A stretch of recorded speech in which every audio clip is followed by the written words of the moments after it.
Let's take a look at this. I like to listen to stuff while I work, and I don't always want to stream, and I don't always want to tie up my phone.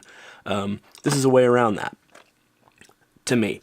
This is called a SanDisk Clip Jam MP3 player. And one thing I like about it, it's expandable. You can put in an SD card, which a micro SD card that is, which means that I can swap out my playlist or audiobook or whatever a little bit more easily. The thing is clipped inside of there. Okay. And here's what you get inside. There is this micro USB data and transfer cable. This one is about 6 inches long. You also get a very basic set of earbuds. I will not actually use these, but I might as well test them to make sure they work. One more thing tucked inside the box before we get to the goods is a little piece of paper, a quick start guide. Here's a shot of that. Here's a shot of this. It shows you the controls on this side: USB, charging data transfer port, volume control, back button, previous button, play pause, options, scroll, power select, right or next/forward, display screen, like you couldn't figure that out, a earphone jack or headphone jack or earbud jack. It's a 3.5mm TRS, and of course your micro SD card slot. Banging.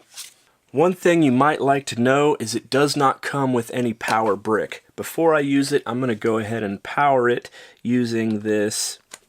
This is an Apple iPhone type brick, and I'll plug that guy in. The screen comes on. It says SanDisk. I will see how long it takes to charge up. I assume that they don't send you a brick thinking that you'll just charge it when you plug into your computer. Alright, I guess I'll go through the menus. I do want English. Let me zoom in. Let me jump in here to mention this. You may notice that black bar running across the screen. That is just a result of the refresh rate of the display and the shutter speed of the camera. You do not see that in real life. I am in North America, and I guess that's all we get. Alright, there's a radio inside. I didn't even notice that. There's books, folder, SD card, sport, settings. Let's look at settings. System settings, music options, audiobook options, podcast options, radio options. Okay, you get the point. I'm not going to go through the whole menu with you. You'll get it. Okay, so here's what I learned. When you plug it into your computer, you get feedback. When it's charging, it tells you it's charging. When it's done, it tells you it's charged. When you're transferring data, it says, guess what? Transferring. The way to get your CDs onto this device is not to drag the CD icon onto the clip jam icon. That doesn't work at all. Nor is it to drag the files from the CD onto the clip jam. That results in a file that is on the clip jam that you can't actually listen to. File format not supported. On the plus side, if you find yourself in a bind with no USB drive in sight and you need to transfer some files, your clip jam can be a fair substitute for a USB drive, so that's a bit of a plus. What actually worked for me was to upload the CDs into my iTunes, then drag them from iTunes into the clip jam. I'm sure there's another way for those never Apple users out there too. If you're one of them, you're probably too smart to watch this video anyway. Since I'm listening to an audiobook, obviously I want them to be in the correct order. Just go through songs, skip chapter 10 and 12. There we go, 1A. So if I play here, it should start at chapter 1 and go all the way to the end. And maybe when I get to the end of that chapter, I'll have to go back up here manually.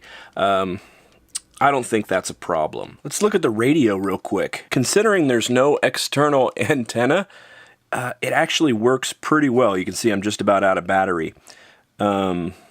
But you see that little asterisk, that means, and up here, this is a preset. So you can actually do presets. If you want to manually flip through the frequencies 1 decimal point at a time, one click does that.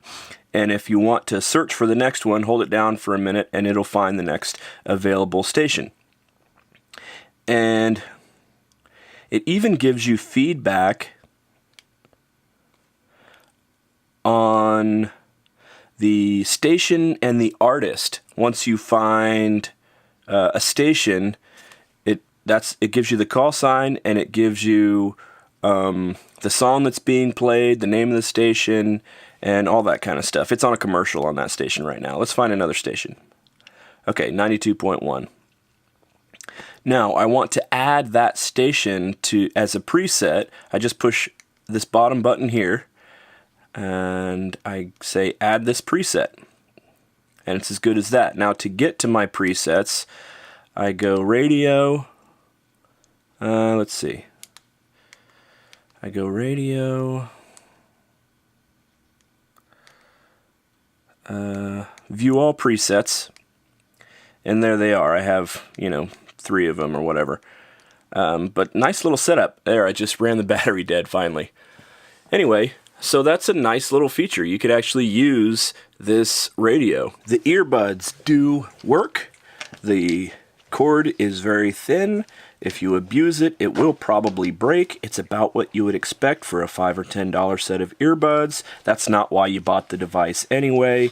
The cord is 42 inches long, and what can I say? They work. The battery life is good. I used it off and on for 2.5 days on one charge. I believe the up to 18-hour estimate is within reason if you play it non-stop, and so the display is out pretty much the whole time. It took less than an hour to charge, so if you run out, you won't be down for too long. Also, you can use it while it is charging. That's kind of nice, and you could even run it off of a USB battery if you got to stay mobile.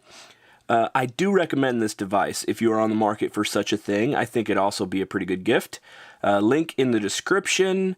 I do not get a cut of that action, so the link is for your convenience, not for my profit, so I don't care if you use the link, but I put it down there for your benefit. And thanks for watching.